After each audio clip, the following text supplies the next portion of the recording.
obviously, when you're married, when you first get married, you're both all in. But then the years go by, you stop having fun together, you stop being grateful, you stop serving each other, and all of a sudden you realize one of us is not showing up in the same way that the other one is showing up. Yeah.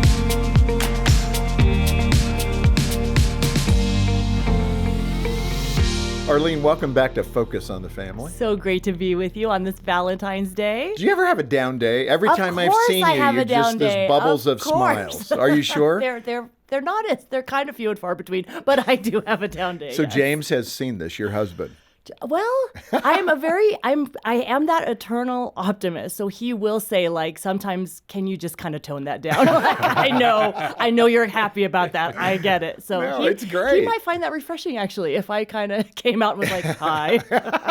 He would say, what's wrong? Yeah, what's wrong? That would be normal. Well, listen, you've been a part of something, a movement, really, that's a great movement, the National Marriage Week USA, which is happening this week. Right now. Tell us a little bit about what that is. Yeah, so every February 7th through 14th, we want to unite people who love marriage, to really shift the culture in America to value marriage, to say, hey, wait a minute, value is a good thing. It's good for you as a person. It's good for the family, like to raise kids. It's good for community. So it really is just kind of that cry of, you know what, let's unite together and shift the culture to say marriage is good. You know, we have younger employees here now, lots of them actually, which is great. Many of them, yes. And, you know, when I'm meeting with them, they'll often ask that, why do we talk about marriage being so tough? We're getting scared.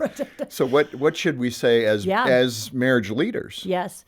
There's a line in that movie, A League of Their Own. It's an old baseball movie where Tom Hanks says about baseball, it's the hard that makes it good. And so I would acknowledge to that person saying, is marriage hard? Yes, it is hard, but that's what makes it good. And I would point to my own life of being married for 25 years and having kids to say that is the greatest in terms of people, like not my relationship with God, but in terms of people, that is the most exciting, wonderful thing that's ever happened to me. And it doesn't have to be hard. So to ask that question, instead of saying like, why is this so hard? To ask instead, like, well, how can I make this easier? Because you really can. Let's get to the real brass tacks. Your husband enjoys camping. Yay, James. Yay, Way to go, James. But Whoopee. It's not really your jam. No. Our family saw the lake and went to the lodge, you know? So it was like, that was awesome. I think Jean's she loves camping, but I remember when we did a lot of tent camping. I know you and Dina have done a lot of, especially here in Colorado. So we finally went from like a tent to a fifth wheel because Jean was like, I'd really like a bed. Right. So, okay, I'm going to get you a big bed. So anyway, but tell us about James and you when it comes to camping. Yeah, so we've definitely done all the different levels. And so the highest level we have done is, that 2 to 3 day backpacking trip in Yosemite, in the Inyo National Forest, where you are really like carrying 28 pounds on your back. You are going for 18 miles in 2 days, whatever, right? So we did this. And every time I do this, I say to myself, this is the last time I will ever do this because it's so beautiful out here. Ridiculous, right? And so as I'm doing this last year, my kids love it. James loves it. So it's like, I must love it. So it's like, okay, I'm going to try this. And when the path was beautiful, like you're saying, it's like, oh, I will totally do this again. This is fantastic. I mean, where else can you get this? We're all in a tent together. We all have stinky feet. We're playing games. Like, it's very magical. Like, this is very bonding. We're in the middle of nowhere together as a family. Like, this is really special. But then there's other times where it's like, oh, look, there's still some snow on that pass and we have to cross that. And oh, look, we've been going uphill for 2 hours. Both ways. But yeah. And it's those times where it's like, I don't want to do this anymore. Like, I will never do this again. And as I'm walking, I'm in this process of also writing this book, Making Marriage Easier. And in my brain, I'm thinking, oh my word, this is like marriage. Like, when it's good, you're like, this is fantastic. I love this. But when it's bad, you're going through hard times, you have difficulties, you're not communicating, things are bad. It's like, I am out of here. And, you have the map and you look at the map and you say, okay, I see it, this little dotted line. It's going to be 28 miles round trip, whatever it is. Like, I see that. But until you actually do it, you really don't know, like, what is going to be there. So for me, it really showed me that, okay, when you pick the path, Like there was no way I could stop. Like I couldn't say halfway. I remember once I told James, if I could pay $5,000 to be airlifted from this spot, I would do it. I told him that. But you can't. Like you have to make the loop. You have to make it all the way around. And that is marriage, that you commit to like, we are going to make this loop. And to realize, yes, there's going to be patches that are hard, but there's going to be a ton of patches that are really, really beautiful and totally worth the journey. Right. I mean, some of those treks, it's like left foot, right foot, Exactly. left foot. Yes. But it feels, this monotony. Just get through the day. Get through the like day. get through the day, say something kind, and go to sleep. Well, and we that's all want to you're going cover to do. the saying something kind is a good one. And in fact, you talk about 4 decisions couples can adopt to make marriage easier. Now, here's a premise. Maybe marriage is given to us by the Lord. It is an institution that he started, the family. We didn't come up with it. It says right there in Scripture, family, government, and church are kind of the 3 institutions that God put forward. It's interesting for government because it's to restrain evil. That is its core mission. Right. But in that respect with family, you mentioned these 4 decisions. What are they? Yeah, we want to make it real easy and simple. So the first decision is to play by the rules, decide what you will and won't do in your marriage. The second is to give thanks every day, just to simply be like, thank you, God, for my spouse, and have that perspective.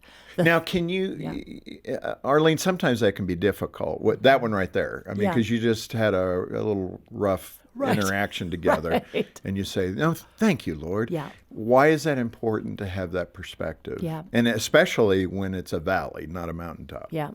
It is, I think, the gratitude to the Lord. So it is that attitude of like, God, this is the place I'm in, and I'm so grateful that you are God. I'm so grateful that you are there. Because think of the children of Israel, right? They're going to get in so much trouble, not because they made another calf or not because they had all this adulterous things happen. They're going to get in trouble because they were like, God, you're doing all this stuff for us, but it's not enough. We don't like it. We're sick of the manna. We're sick of the quail. We are ungrateful. And that's what keeps them out of the promised land. And I think in a marriage, we can get so used to nagging and grousing and just being so upset that we lose sight of it. And God does not like that very much. So for us to realize, okay, I will be grateful just because I need to grow. As a Christian, I need to grow in my relationship with God. So maybe I am just grateful that, if you have a sick spouse, you know how grateful you would be if your spouse was just well. So if we're just upset because our spouse is annoying, I mean, we can say, well, thank you, God, that my spouse is well. Okay. There's so inspect, look for things to say thank you for. My husband, James, he kept a journal one week of all the little things he noticed about me that he was thankful for, and then he handed it to me. It was the week before Thanksgiving. Oh, that's good. He handed it to me, and it would say things like, I'm thankful that you take the kids, to one kid now, I'm thankful that you take Lucy to school and you talk with her all the time. I'm thankful that you made a really nice dinner tonight. Like these things that he was making note of. So I think even though we think, I can't find one thing about this man, about this woman, you can find one thing. Oh, yeah. You can, and you probably can find 5. All right, so play by the rules, set the main rules, play by the rules, and then make sure you're thankful to God for your spouse. What's the third one? The third decision is to serve your spouse. Serve your spouse. What's the fourth one? Let's move to the next one. Yeah, exactly. The fourth one is take fun seriously, so we'll get there. Okay. But the serve your spouse, right? It's like, I don't want to serve my spouse because he or she, they have not been serving me. We are very transactional. We get that way that well, you didn't do that for me, so I'm not going to do that for you. But then if you look at the Gospels, right, it's like Jesus came to serve, the Son of Man came to serve. And you're like, oh, man. So it is this idea that, well, wait, if I serve my spouse, well, they're going to walk all over me. Yeah. How's that going to work? Right. But guess what happens? You don't have power over what your spouse does, but you do have power over what you do. And if you ask the question, well, what have you done for me today? You're going to be pretty grumpy and find not very much. But if you twist it, thinking of serving your spouse and say, well, what can I do for you today? And it's as simple as I'm going to bring James, we both work from home. I'm going to refresh his water. I'm going to notice that his water glass is empty and I'm going to bring it because that's me what can I do for you today? So just that idea of what can I do for you, that's life-giving. Then you feel like, oh, I did a good thing. And you feel kind of good versus waiting for your spouse to do something nice for you. No, that's good. And then the last one, again, you touched on it, but bring Yes. it back. Take fun seriously. Okay. A lot of us think like, oh, I don't have time for fun. Like that was for dating. We don't have any time for that now. But to realize that, wait a minute, this is actually important to have fun together. Because when it's all said and done, when your kids leave the house, you need something that's fun. And if you don't actually plan fun or value fun, the whole thing becomes a drag. And that's when you're like, well, this is hard. This is not easy anymore. So fun is really a key component. Well, I talked to your husband, James. He said he'd like to go camping with you for fun. Exactly. You going to be good with that? Is that going to be fun? I guess so, man. That'll be I our guess opportunity to serve. I'll be him. like, I must serve. I must give thanks. I must serve. I must give thanks. Let's dig into some of these. Let's go back to the main rules. For illustration purposes, give us an example of you and James and maybe a rule that you've stuck to from the beginning. Yeah. When we were first married, I was not a good cook. Like, I didn't know how to cook. And I thought the George Foreman grill would save my life because all I had to do was stick the chicken in, close the lid, open the lid, and take the chicken out. So I was pretty excited about this. Perfect. So I bought the George Foreman grill. I had 2 chicken breasts, and so that'd be a big night. And James, who is very spontaneous, he's like, I just met the neighbor Walter next door. Can I invite him to dinner? And I was like, no, because our home is not nice. I only have 2 chickens, and I'm a nervous cook. No. And guess what happened? I can guess. Knock, knock, knock, knock, knock. It's Walter. He's here for dinner. And I'm just like, what?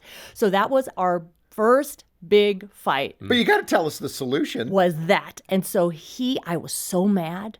So mad. Like, how could he not listen? You gave And then Walter James's chicken breast. Well, yeah, exactly. I gave him my chicken. That's what happened. No. Yeah, exactly. You're such a good Christian. I should have given him James's chicken. Exactly. I should have given him only vegetables. And I was very nice to Walter, right? Very that's nice good. to Of Walter. course. And then Walter left. And then I was like, brr. And then James like pounced on me, like literally like kind of like bear hugged me. And it was like, I'm sorry. And I was like, are you really sorry? Or you're just like, what are you sorry for? And he's like, I'm just sorry, like that you're mad, you know? But that was like, no. You need to be sorry that you invited someone, even though I had said no, and you need to respect my no. And he was like, okay. And so this is a rule, right? When I put down a boundary, respect it. And I will say that from that day forward, honest, in the 25 years of marriage, he never brings anyone unannounced. They always come announced and expected. But another rule that comes out of that that's really good is the power hour, is that you eat together every day. Yeah, and that's it's just good. a rhythm, because it's kind of crazy if you talk to an average couple and you say, hey, do you guys eat together? Or like a family, do you guys eat together? They'll be kind of like, well, we run to sports, we go to this, we just kind of all eat, or we eat in our separate rooms. We just kind of get the food and go to different places and eat. And honestly, a rule that you can set down is we eat together. Yeah. Hey, allow me to interrupt for just a moment here to say how much we appreciate you watching. Now, if you find value in this content, subscribe by clicking below. It'll be a big help to us. Let's go ahead and return to the show. Well, Arlene, another thing that you talked about in the book is a pool table. That had to do with some thankfulness, and that became an issue for you. Tell us that story. It is the accumulation of stuff, right? Wait, what? How do you use your pool table? Accumulation of It's a flat things. surface. Yeah, You it's a put very everything flat on top of surface. it. That's not how you do Oh, it. it's so funny. So we wanted a pool table because our kids were growing up, right? So then you think of like, what are things around the house that you can have that kind of give an environment where you'll hang out and do stuff. So we're like, perfect, we'll get a pool table. Well, a pool table is a very large item. And if you know us, we're frugal. So of course, this was a used pool table, but we really did find a beautiful one. And we really did put it in our front room. We gave away 2 old sofas, put the pool table in. We did use it for a while, and that's great. But you know what happened to it? It gets covered.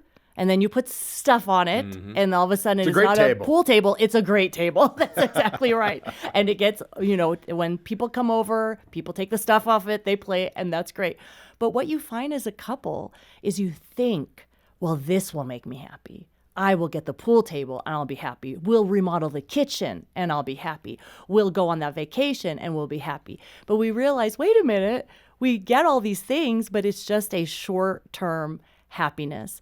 So to realize that the accumulation of stuff is not what's going to fix your marriage, and really to be more thankful for what you have, inspect what you have, and not what you don't have. And I think we need to sometimes take ourselves out of the materialistic culture that we live in and realize that having less is actually really freeing, because instead of managing all your stuff, having a pool table that has all the stuff, on it, you have more time. Now, I will say, in defense of the pool table, at the end of it all, I'm glad we have it because we do play with it. Like, it does happen. So if you make an investment, make it something, that people can use, that hopefully Yeah, I your like family that. can have activities around. Troy, Gene bought a pool table years ago for our basement, and Troy and I play just about every day. Yeah. And he normally beats me, by the way. So that's okay. And that's it's okay. A good thing. You're grateful for that. He is quite Yes, you're good, grateful actually. for that. I'm That's kind of right. amazed at That's some of the exactly shots right. that he can make. Let me ask you, Arlene, in the book you emphasize this. This is something we cover a lot at Focus on the Family. And I think couples lose perspective regarding this, but to make your home a marriage-centered home, not a child-centered home.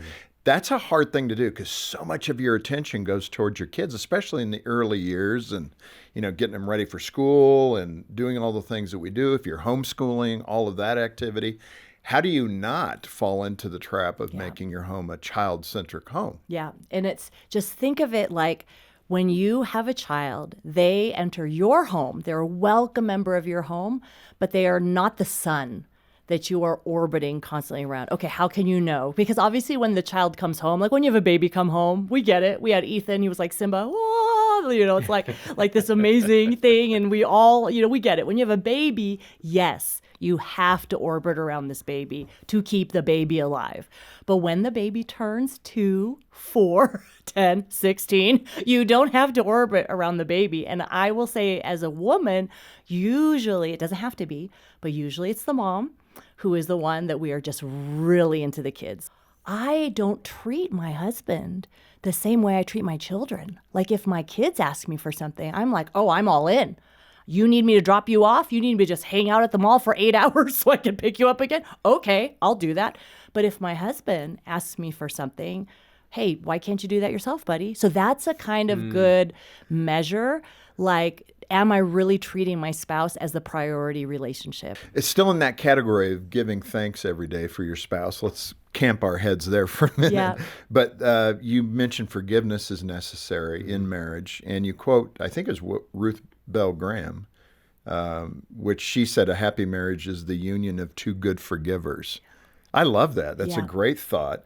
You encourage couples to forgive the small things. And one of those small things that involved your first book contract and an ice cream party. Yeah. What happened there? I had my first book. I mean, this is kind of exciting, right? But again, we have little kids.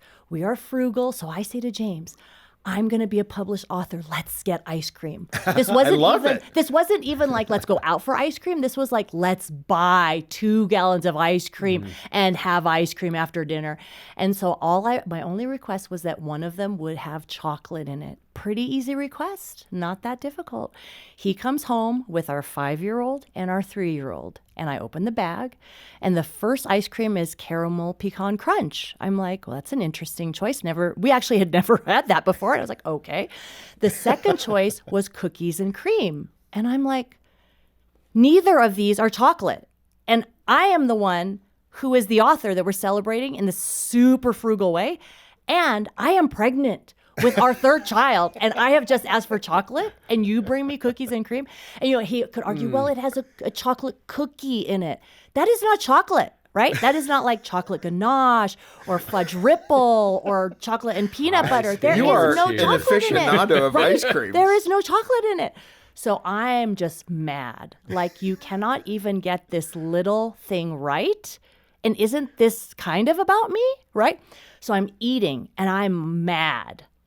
And Ethan, who's 5, is like, Mommy, you don't seem very grateful. You tell us we should be thankful for everything we're served. All of us have had that moment, right? Where our words come back to us. Without a doubt. And I'm like, it cracked my chocolate heart. And I said, Ethan, you're right. I should be grateful. I am grateful.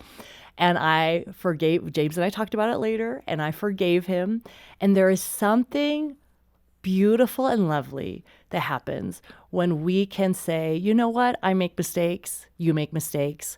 Let's just move on. Arlene, lastly, you encourage couples to show up. And I guess the obvious question is, what do you mean by showing up? Yes, is like, even when you don't feel like it, you show up.